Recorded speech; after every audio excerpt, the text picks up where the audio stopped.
नमस्कार, आप देख रहे हैं इंडी ब्रेकिंग न्यूज़। इस समय की बड़ी ब्रेकिंग न्यूज़ ये है कि बीजेपी ने अपने जो 90 विधानसभाओं में से 67 जो उम्मीदवारों की आज देर शाम को घोषणा कर दी है। चौंकाने वाली बात यह है कि जो नायब सिंह सैनी मुख्यमंत्री हैं, उन्होंने करनाल से न लड़कर लाडवा से जो प्रतिक्रिया आ रही थी कि जो लाडवा से जो है नायब सिंह सैनी को वहाँ से चुनाव लड़ा जा सकता है, क्योंकि लाडवा से जो मुख्यमंत्री का पैतृक गांव आता है।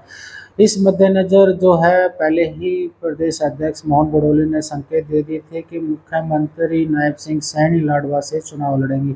भले ही नायब सिंह सैनी ने कहा था कि वो 90 सीटों में कहीं से भी चुनाव लड़ सकते हैं, लेकिन जो करनाल से जिनका जो मनोहर खट्टर लगातार वहाँ से 2 बार मुख्यमंत्री बनते आ रहे थे, इस बार जो है जो नायब सिंह सैनी ने करनाल की बजाय जो लाडवा को चुना है। लगातार करनाल सिटी सिम सिटी के नाम से जानी जाती थी, लेकिन इस बार जो है वहाँ से बीजेपी ने नायब सिंह सैनी को नहीं उतारा। अभी जो है मनोहर खट्टर ने इस्तीफा दिया था, तो नायब सिंह सैनी वहाँ से जो है मध्यवर्ती जो चुनाव हुआ था करनाल सीट से लोकसभा चुनाव के दौरान, तो वो वहाँ से जीते थे। तो कयास ये लगाए जा रहे थे कि नायब सिंह सैनी वहाँ करनाल से ही लड़ेंगे। खुद नायब सिंह सैनी ने भी ये संकेत दिए थे कि वो करनाल से ही चुनाव लड़ेंगे, लेकिन जिस तरह से आज बीजेपी पार्टी की पहली लिस्ट आई है 67 उम्मीदवारों की, तो उसमें जो है सबसे पहले नायब सिंह सैनी को दिखाया गया है लाडवा से।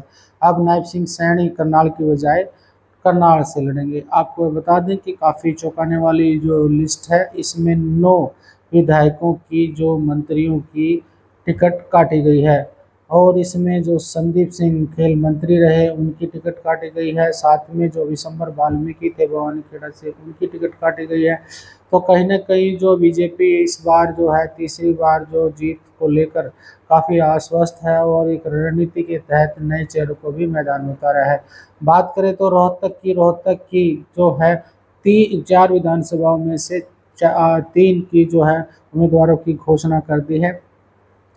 महम जो महम से है शमशेर खरकड़ा, जो पिछली बार चुनाव लड़े थे और उससे पहले भी वो लड़े थे, लगातार 2 बार वो बीजेपी के जो टिकट से चुनाव लड़े और दोनों बार वो हार गए थे। इस बार जो है बीजेपी ने दीपक हुड्डा, जो पूर्व कबड्डी भारतीय कबड्डी टीम के कैप्टन रहे हैं और जो नवाड़ी रहे हैं, उस पर दांव खेला है, और दीपक हुड्डा को बीजेपी ने महम से मैदान में उतारा है। बात करें गढ़ी कलोई सांपला की, गढ़ी कलोई सांपला भूपेंद्र सिंह हुड्डा का ये गढ़ भी माना जाता है, विधानसभा है उनकी, और लगातार वो जीतते आ रहे हैं अब तक। और इसके मुकाबले में बीजेपी ने जो मंजू हुड्डा है, जिला परिषद की चेयरमैन है, उनको मैदान में उतारा है। और जो मंजू हुड्डा है उनके पति सरकारी राजेश सरकारी हैं, जो एक गैंगस्टर हैं, और अभी मंजू हुड्डा जिला परिषद की चेयरपर्सन हैं, और काफ़ी विवादों में भी हो रही है, क्योंकि जिला पारिषद और उनके खिलाफ मोर्चा खोल दिया था, क्योंकि वो फरवरी माह में एक मीटिंग हुई थी 2024 में। उसके बाद कोई मीटिंग हुई, लगातार जो नाराज़गी थी जिला पार्षदों की उसको लेकर थी, और एक मीटिंग भी अभी हुई थी हाल ही में, उसमें भी काफ़ी बहस हुई थी, और इसमें कुछ जो जिला परिषद थे मंजू हुड्डा ने उनको निष्कासित कर दिया था।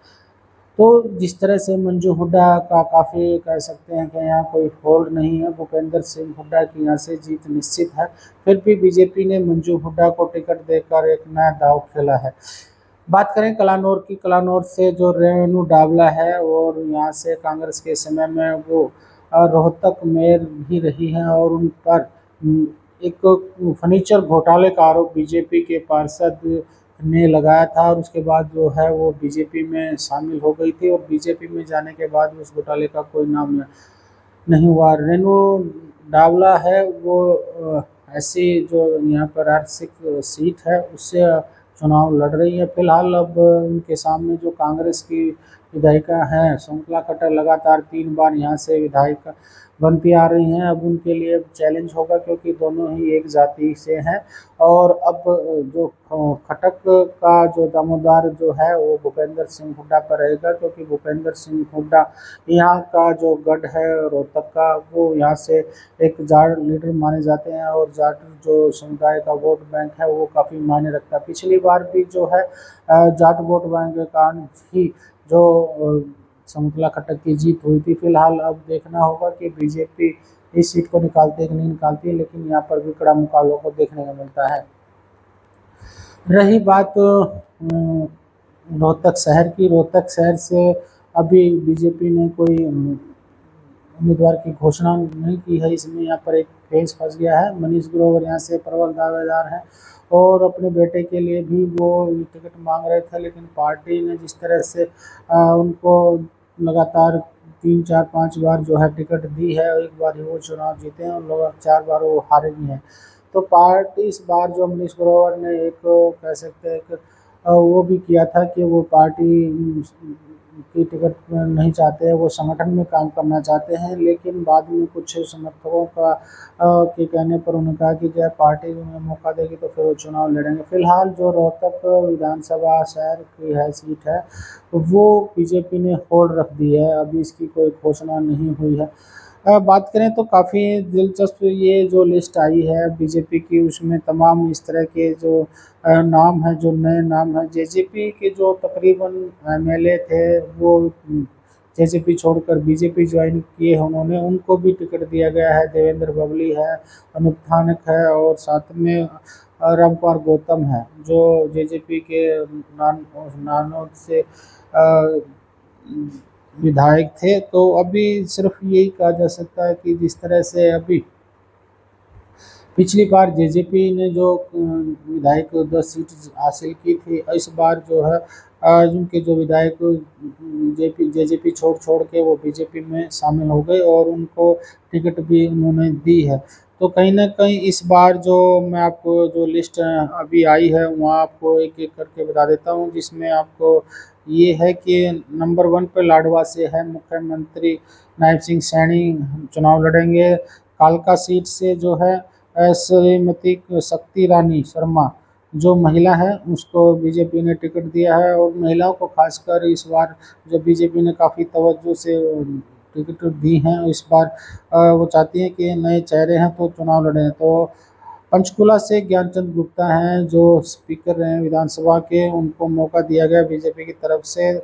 और जो हम पंचकुला के बाद हम बात करें अम्बाला कैंट की, अम्बाला कैंट से अनिल विज जो पूर्व गृह मंत्री रहे हैं, स्वास्थ्य मंत्री रहे हैं। फिलहाल मनोहर खट्टर के साथ उनकी काफ़ी अनबनी रही चल रही थी और उन पर अनिल विज आरोप लगाते आ रहे थे कि जो है उनकी चल नहीं रही है। तो सीआईडी को लेकर कभी किसी तरह के तो उनके बीच में कह सकते एक द्वंद्व रहा और बाद में जो मनोहर खट्टर ने अनिल विज को काफ़ी लपेट दिया, क्योंकि जब सीएम बदलने की बात आई तो अनिल विज को यह भनक तक भी नहीं लगने दी कि सीएम बदला जा रहा है और अचानक नायब सिंह सैनी को सीएम बना दिया। तो उसकी नाराजगी के चलते उन्होंने इस्तीफा दे दिया और जो मंत्री नए नायब सिंह सैनी सरकार में मंत्रिमंडल में शामिल होने की बात थी उन्होंने इनकार कर दिया। तो काफ़ी नाराजगी थी लोकसभा में, देखने को मिला कि जो अम्बाला लोकसभा सीट है तो वहाँ पे उन्होंने खासा प्रचार नहीं किया और जो लोकसभा सीट अम्बाड़ा जो थी वहाँ से जो है बीजेपी हार गई इस बार। तो अब अम्बाड़ा शहर की बात करें तो असीम गोयल हैं जो परिवहन मंत्री हैं रहे, अभी नायब सिंह सैनी में रहे, उन पर जो बीजेपी ने फिर भरोसा जताया। मुलाना से है, ये अनुसूचित जाति के लिए आरक्षित सीट है जिसमें संतोष सरवन को टिकट दिया गया है। वहीं सरोदा ये भी अनुसूचित जाति की जो आरक्षित सीट है बलवंत सिंह को मैदान में उतारा है। जगाधरी से कंवरपाल गुर्जर को मैदान में उतारा है।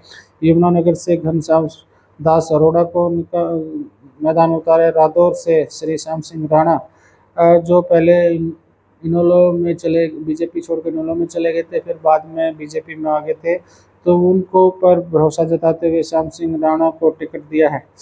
शाहबाद से ये भी अनुसूचित जाति के लिए आरक्षित सीट है, उसे सुभाष कल साना को मैदान में उतारा है। और थानेसर से सुधा जो अभी सहकारिता मंत्री हैं उनको मैदान में उतारा है। पेहोवा से जो है सरदार कमलजीत सिंह अजराना है और गुला से जो कुलवंत बाजीगर हैं। कलायत से श्रीमती कमलेश डांडा है और कमलेश डांडा जो नवाल खट्टर के दूसरे टर्म में महिला विकास कल्याण मंत्री रही हैं और उस नायब सिंह सैनी में मंत्री नहीं रही, तो इस वजह से जो है फिर उनको दूसरी बार मैदान में उतारा है। कैथल से जो है लीलाराम गुर्जर है, उनको भी दोबारा टिकट दिया गया है। नीलोखेड़ी से अनुसूचित जाति के लिए आरक्षित सीट है, भगवान दास कबीरपंथी हैं। और इंद्री से रामकुमार कश्यप को उतारा गया है और करनाल से श्री जगमोहन आनंद की, जहां का नायब सिंह सैनी मनोहर खट्टर चुनाव लड़ते आ रहे हैं। इस बार जो बीजेपी ने जगमोहन आनंद को उतारा है। घोंडा से जो है अरविंद कल्याण को मैदान में उतारा है। पानीपत से ग्रामीण से जो है महिपाल डांडा जो नायब सिंह सैनी में मंत्री रहे हैं उन पर भरोसा जताया है। महिपाल डांडा को बीजेपी ने टिकट दिया है। पानीपत शहर से प्रमोद कुमार विज जो काफ़ी बीजेपी से जो टिकट कटने की नारा चल रहे थे उनको फिर मौका बीजेपी ने दिया है। इसराना से कृष्णलाल पवार हैं, प्रदेश के उपाध्यक्ष हैं और फिर मनोहर खट्टर की सरकार में जो है परिवहन मंत्री भी रहे, लेकिन चुनाव हारने के बाद पार्टी ने राज्यसभा में भेजा था और राज्यसभा से अब बीजेपी ने जो है कृष्णलाल पवार को टिकट दिया है और मैदान में उतारा है। अब देखना होगा कि इस हरियाणा से जो कृष्णलाल पवार पिछली बार चुनाव हारे थे, क्या इस बार वो जीत पाते हैं कि नहीं पाते। तो जो 5 अक्टूबर को मतदान होगा और 8 अक्टूबर को नतीजे आएंगे, उसके बाद ही पता चल पाएगा। समालखा से जो है मनमोहन भडाना को टिकट दिया है। खरखौदा से पवन खरखौदा को टिकट दिया गया है और सोनीपत से निखिल मदान अभी कांग्रेस छोड़ के बीजेपी में आए थे और बीजेपी में जाने के बाद निखिल मदान जो सोनीपत नगर निगम है उसके मेयर भी थे और जो है भूपेंद्र सिंह हुड्डा के पहले करीबी माने जाते थे, उनको टिकट का आश्वासन दिया गया था, लेकिन टिकट न देने की नाराज चलते उन्होंने जो कांग्रेस ज्वाइन की और कांग्रेस ज्वाइन माफ़ कीजिएगा, उन्होंने बीजेपी ज्वाइन की और बीजेपी ज्वाइन करने के बाद उन्हें पहली बार ही निखिल मदान को टिकट दिया है, मैदान में उतारा सोनपत से फिलहाल जो काफ़ी सुरेंद्र पवार हैं वो वहाँ से विधायक हैं। अभी उनका ईडी और सीबीआई जो ईडी के मामले चल रहे हैं और अभी वो जेल में है। गोहाना से अरविंद शर्मा को टिकट दिया गया है। अरविंद शर्मा को गोहाना में उतारने का एक ही कारण है क्योंकि वहाँ पे कोई मजबूत कैंडिडेट नहीं था। और बात करें तो अरविंद शर्मा ने रोहतक 2019 में रोहतक लोकसभा का चुनाव दीपेंद्र हुड्डा के खिलाफ लड़ा था और उन्होंने जीत हासिल की। फिलहाल जो अभी लोकसभा का चुनाव हुआ, अरविंद शर्मा 3.5 लाख वोटों से हारा था और अभी जो है वो विधानसभा में जो है गोहाना से बीजेपी की टिकट से उम्मीदवार हैं और जिस तरह से कयास लगाए जा रहे थे कि अरविंद शर्मा का गोहाना में बीजेपी कार्यकर्ताओं द्वारा काफ़ी विरोध हुआ है। वो गोहाना के जो कार्यकर्ता थे उनका यही कहना था कि अरविंद शर्मा एक बाहरी कैंडिडेट हैं, वो स्थानीय जो वहाँ के लोकल नेता हैं उनको ही टिकट दे। वो उन्होंने जो धर्मेंद्र प्रधान हैं चुनावी प्रभारी उनसे भी दरख्वास्त की थी, लेकिन जो अरविंद शर्मा है वो अमित शाह से, नरेंद्र मोदी से लगातार मुलाकात कर रहे थे और उन्हें गोहाना से बीजेपी ने टिकट दिया है। सफेदों हैं रामकुमार गौतम, जो अब हमने बताया था कि जेजेपी छोड़कर कांग्रेस ज्वाइन की थी और अभी उन्होंने बीजेपी ने उन पर भरोसा जताते हुए टिकट दिया है। जिनसे कृष्णलाल मिड्डा हैं, पिछली बार भी वो बीजेपी के उम्मीदवार रहे, लगातार दूसरी बार उनको यहाँ से टिकट दिया गया है। जो तीसरी बार कह सकते हैं कि मध्यवर्ती चुनाव हुआ था तो उसके बाद उनको टिकट दिया गया है। उचाना कला से देवेंद्र अत्री हैं और टोहाना से देवेंद्र बबली, ये भी जेजेपी में मंत्री जेजेपी के में थे और नवल खट्टर में जो गठबंधन की सरकार थे उसमें पंचायत विकास मंत्री थे और उन्होंने जिस तरह से जेजेपी को अलविदा कहा, पहले वो शैलजा के उसमें गए गुट में, फिर उस शैलजा के गुट में जाने के बाद भूपेंद्र सिंह हुड्डा और जो उदयवान जो और जिस तरह से उन्हें टिकट नहीं देने की बात की तो उन्होंने तुरंत पलटी मारते हुए वे बीजेपी ज्वाइन की और बीजेपी ज्वाइन करते ही उनको टिकट दिया। फिलहाल 1 हफ्ता भी नहीं हुआ उन्होंने बीजेपी ज्वाइन किया और बीजेपी ज्वाइन करने के बाद उनको टिकट दे दी गई। फतेहाबाद से है डूडाराम बिश्नोई। ये कुलदीप बिश्नोई के काफ़ी नज़दीक माने जाते हैं और फतेहाबाद से इनको टिकट मिला है। और रतिया से सुनीता दुग्गल को टिकट दिया गया है। सुनीता दुग्गल जो है 2019 में सिरसा से लोकसभा सीट जीती थी और उसके बाद 2024 में जो अशोक तंवर को टिकट दिया गया था, सुनीता दुग्गल का टिकट नहीं दिया गया था। लेकिन इस बार रतिया से जो है ये अनुसूचित जाति की आरक्षित सीट है और इसमें जो सुनीता दुग्गल को मैदान में उतारा है। सुनीता दुग्गल आईएएस ऑफिस जो आईपीएस ऑफिसर हैं राजेश दुग्गल उनकी धर्मपत्नी है और इनको बीजेपी ने मैदान में उतारा है। कालावली से राजेंद्र देशो जोधा को मैदान में उतारा है। रनिया से शिषपाल कंबोज को। जो रानिया की बात करें तो रानिया से जो बिजली मंत्री हैं रणजीत सिंह चौटाला ने जो लोकसभा चुनाव बीजेपी के टिकट से लड़ा था और उसी दिन बीजेपी ज्वाइन की थी और 1 घंटे के बाद उनको जो टिकट की घोषणा कर दी गई थी। लेकिन रानिया से जो इस बार जो चौधरी रणजीत सिंह टिकट चाह रहे थे, लेकिन नाराज़गी थी कि भाई कुछ लोकसभा में उनका जो परफॉर्मेंस था वो अच्छा नहीं रहा। किसानों का जो जिस तरह से भी उनके किसानों ने विरोध किया उसके चलते उन्हें हार का सामना करना पड़ा। और रणजीत सिंह काफ़ी नाराज़ चल रहे हैं बीजेपी से और उन्होंने कहा था कि बीजेपी मुझे टिकट दे ना दे लेकिन मैं चुनाव लड़ूंगा। फिलहाल जो रणजीत सिंह चौटाला हैं वो देवलाल के पुत्र हैं, ओम प्रकाश चौटाला के भाई भी हैं। सिरसा से काफ़ी चौटाला परिवार का दबदबा रहा है। कांग्रेस की टिकट नहीं मिलने के कारण उन्होंने निर्दलीय पिछली बार चुनाव लड़ा था और वो जीते थे और उन्होंने पूरा समर्थन बीजेपी की सरकार को दिया था और बिजली मंत्री वो बनाए गए थे। यानी जो दूसरा मनोहर खट्टर का टर्म था इसमें जो हनुमान का रोल सबसे ज़्यादा अहम रोल था वो रणजीत सिंह चौटाला का था। लेकिन रणजीत सिंह चौटाला को टिकट न देकर उनकी जो मेहरबानी थी वो बीजेपी ने दरकिनार किया और चौधरी रणजीत सिंह चौटाला को टिकट नहीं दिया। आदमपुर से भव्य बिश्नोई को टिकट दिया गया। भव्य बिश्नोई कुलदीप बिश्नोई के बेटे हैं और ये दूसरी बार उनको टिकट दिया गया क्योंकि स्वयं कुलदीप बिश्नोई वहाँ से आदमपुर से विधायक थे। उन्होंने अपनी बीजेपी में जाने के बाद अपनी इस्तीफा दिया। इस्तीफा देने के बाद वो सीट खाली हो गई और अपने बेटे को बीजेपी से लड़वाया और वो जीत गए थे। इस बार भी जो है भव्य बिश्नोई को टिकट बीजेपी ने दिया है क्योंकि ये भजनलाल के पुत्र हैं और काफ़ी उनका दबदबा आदमपुर में है और ये लगता है कि जो बीजेपी को भव्य बिश्नोई वहाँ से निकाल दे सकते, लेकिन इस बार जो है टक्कर वहाँ से भी कांग्रेस देने वाली है। उकलाना से अनूप धानक ये भी जेजेपी छोड़कर बीजेपी में शामिल हुए हैं, उनको भी टिकट दिया गया है। नारनौल से कैप्टन अभिमन्यु जो है लगातार यहाँ से जो नारनौल से एक बार विधायक जो बने थे और मोहल्ला की फर्स्ट टर्म में जो है वित्त मंत्री रहे हैं, सेकंड टर्म में वो हार गए थे। इस बार भी जो है कैप्टन अभिमन्यु को नारनौल से बीजेपी ने मौका दिया है और वो इस बार जो जीतते हैं नहीं जीतते ये तो देखने वाली बात होगी। लेकिन इस बार जो उनके सामने पिछली बार जो जेजेपी के विधायक जीते थे और इस बार वो बीजेपी में शामिल हो, कहीं ना कहीं कैप्टन अभिमन्यु की राह आसान हुई है लेकिन कांग्रेस से उनको टक्कर मिलने वाली है। हासिल से विनोद भ्याना है जो पिछली बार भी बीजेपी की टिकट से लड़े थे, इस बार भी उनको टिकट मिला है। बरवाड़ा से भी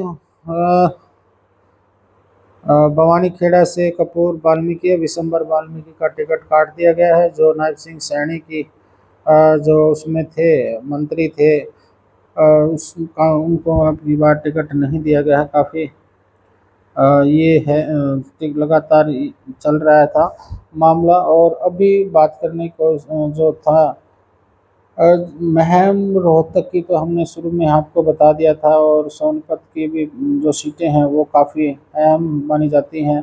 और झज्जर की बात करें तो झज्जर में जो है कप्तान विरधाना जो ऐसी सीट है और वहाँ से लगातार जो कांग्रेस की गीता भुक्कल विधायक बनती आ रही हैं और पूर्व शिक्षा मंत्री भी रही हैं और भूपेंद्र सिंह हुड्डा काफ़ी करीबी मान जाती है। बादली से ओम प्रकाश धनखड़ चुनाव नहीं लड़ना चाहते थे। उन्होंने कहा कि वो समूह संगठन में काम करना चाहते हैं, लेकिन पार्टी ने बादली से फिर उनको टिकट दिया है और मैदान उतारा। बहादुरगढ़ से दिनेश कौशिक को टिकट दिया गया है। दिनेश कौशिक जो विधायक के जो पिछली बार 2019 में थे, उनके भाई बताए जाने हैं।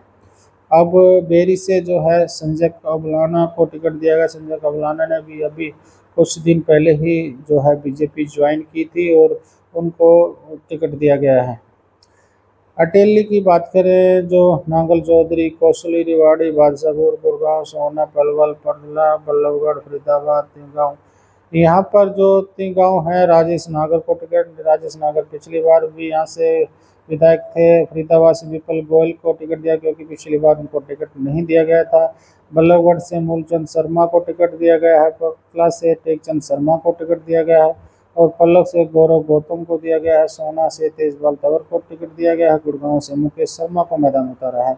और बादशाहपुर जो है, राव रणबीर लगातार बीजेपी पर दबाव बना रहे थे कि अगर बीजेपी ने उनको टिकट नहीं दिया गया तो हर हाल में वो कांग्रेस की टिकट से भी चुनाव लड़ सकते हैं। तो बीजेपी दबाव में आते हुए राव रणबीर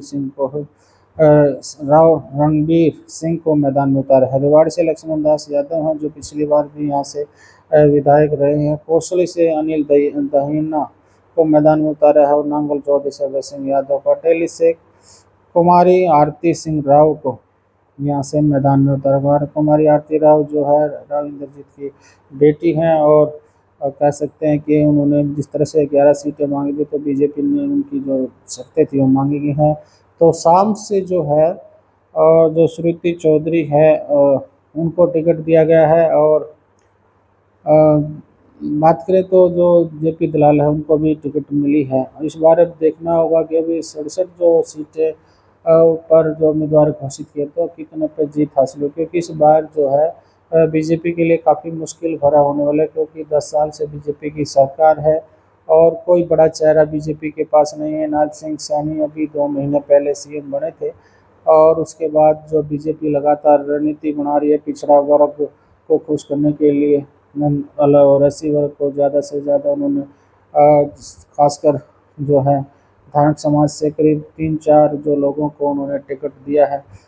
और साथ में अभी बात करने की कोशिश यही थी कि जब हम ये लिस्ट जारी हुई तो बीजेपी में एक भगदड़ सी मच गई जगह जैसे जो है बीजेपी छोड़ने की जो नेताओं द्वारा जो है सूचनाएं आ रही थी। अभी रणजीत सिंह चौटाला जो बीजेपी में लोकसभा में दौरान ज्वाइन की थी, उन्होंने भी कहा है कि वो अपने समर्थकों के साथ बैठक करेंगे। आगे रणनीति की जो है वो बात उन्होंने निर्णय लिया था। उन्होंने पहले ही कहा था कि वो चुनाव जरूर लड़ेंगे, चाहे वो निर्दलीय लड़ें चाहे किसी पार्टी से। फिलहाल अभी कांग्रेस में उनकी चर्चा चल रही है कि कांग्रेस वो ज्वाइन कर सकते हैं और कांग्रेस से उन्हें टिकट भी मिल सकता है, क्योंकि वो कांग्रेस से ही छोड़कर निर्दलीय चुनाव लड़ा था।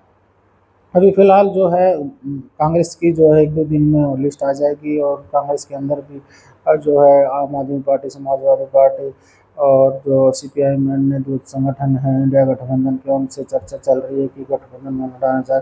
लेकिन भूपेंद्र सिंह हुड्डा जो है इस बात को लेकर काफ़ी नाराज़ हैं कि भाई गठबंधन न हो और वो अकेले ही सक्षम है चुनाव लड़ने को। लेकिन लोकसभा के चुनाव के दौरान भी भूपेंद्र सिंह हुड्डा यही कह रहे थे कि अभी हम सक्षम हैं, किसी के साथ गठबंधन की हमें कोई ज़रूरत नहीं। लेकिन उन्होंने गठबंधन करना पड़ा और कुरुक्षेत्र से आम आदमी पार्टी को सीट देनी पड़ी। इस बार भी जो है 10 सीटें जो आम आदमी पार्टी मांग रही है और 10 सीटें मांगने के बाद जो है इस बात पर जो कांग्रेस पार्टी अड़ी हुई है कि जो हम 3 या 4 उनको दे सकते हैं। फिलहाल मंथन चल रहा है, कमेटी बनाई गई है और उस कमेटी के बाद ये डिसीजन लिया जाएगा कि जो है कांग्रेस के साथ जो गठबंधन में चुनाव होता है या नहीं हो। लेकिन अगर गठबंधन में चुनाव तो इसमें कांग्रेस को थोड़ा बहुत फ़ायदा है, क्योंकि जो लोकसभा चुनाव में जो वोट था, जो लोगों का जुड़ाव था आम आदमी पार्टी और कांग्रेस का, तो कहीं एक तरफ वोट गया था। लेकिन अगर वो अलग अलग लड़े तो काफ़ी नुकसान हो सकता है। और जिस तरह से जेजेपी ने भी जो गठबंधन किया है आज़ाद समाज पार्टी से, और जो इन लोगों ने भी बीएसपी के साथ किया है। और जो बात करें बीजेपी ने भी एक जो यूपी के हैं जयंत चौधरी, उनकी पार्टी से भी समझौते की बात की थी। लेकिन फिलहाल अब देखना होगा कि जो 67 सीट बीजेपी ने की, तो दूसरी सीटों पर उनको कब तक अन्य उम्मीदवारों की घोषणा की हो जाएगी। फिलहाल दिलचस्प बात बड़ी बात यह है कि जो जिनको टिकट मिली है वो खुश हैं, जिनको टिकट नहीं मिली वो मायूस हैं। ऐसी और खबरों के लिए हमारे साथ जुड़े रहिए एनडी ब्रेकिंग न्यूज़ पर। तब तक के लिए इजाज़त।